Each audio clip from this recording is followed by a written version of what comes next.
ഇന്ന് ഗാന്ധി ജയന്തി, മഹാത്മാവിൻ്റെ 156-ാം ജന്മദിനം. രാഷ്ട്രപിതാവിൻ്റെ ദീപ്തസ്മരണകളിലാണ് ഇന്ന് രാജ്യം. ഭാരത സ്വാതന്ത്ര്യ സമരത്തിലെ സഹനത്തിൻ്റെ മുഖമുദ്ര. സൂര്യൻ അസ്തമിക്കാത്ത സാമ്രാജ്യത്തിനെതിരെ അഹിംസാ മാർഗത്തിലൂടെ സമരം നയിച്ച മഹാത്മാവ്. അതിനാൽ തന്നെ അന്താരാഷ്ട്ര അഹിംസാ ദിനമാണ് ഈ ദിവസം. 1869 ഒക്ടോബർ 2-ന് ഗുജറാത്തിലെ പോർബന്ദറിൽ കരംചന്ദ് ഗാന്ധിയുടെയും പുത്ലിഭായ് ഗാന്ധിയുടെയും മകനായി ജനനം. എൻ്റെ ജീവിതമാണ് എൻ്റെ സന്ദേശമെന്ന് പ്രഖ്യാപിച്ച മഹാത്മാവ് തൻ്റെ ജീവിതം തന്നെ ഭാരതത്തിൻ്റെ സ്വാതന്ത്ര്യത്തിനു വേണ്ടി സമർപ്പിച്ച നേതാവ് കൂടിയാണ്. സത്യത്തിലും അഹിംസയിലും അടിയുറച്ച ജീവിതം, സത്യാഗ്രഹവും നിരാഹാരവും സമരായുധമാക്കിയ നേതാവ്.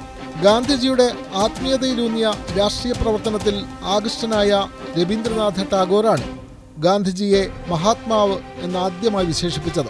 ഭാരതവംശത്തിൽപ്പെട്ടവരുടെ അവകാശങ്ങൾക്കായി ദക്ഷിണാഫ്രിക്കയിൽ നടത്തിയ സമരങ്ങളിലൂടെയാണ് ഗാന്ധിജി ശ്രദ്ധേയനാകുന്നത്.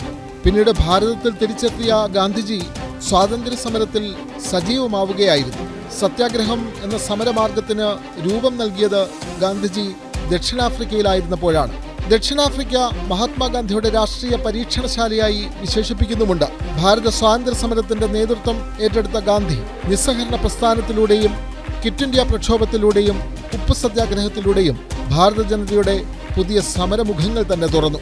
ബ്രിട്ടീഷ് അധിനിവേശത്തിനെതിരെ പോരാടി നിരവധി തവണ ജയിൽവാസം അനുഷ്ഠിച്ച അദ്ദേഹം ഭാരതത്തിന്റെ സ്വാതന്ത്ര്യ സമരത്തിന്റെ മുൻനിര നായകനായി. എന്റെ സത്യാന്വേഷണ പരീക്ഷണങ്ങൾ അദ്ദേഹത്തിന്റെ ആത്മകഥയാണ്.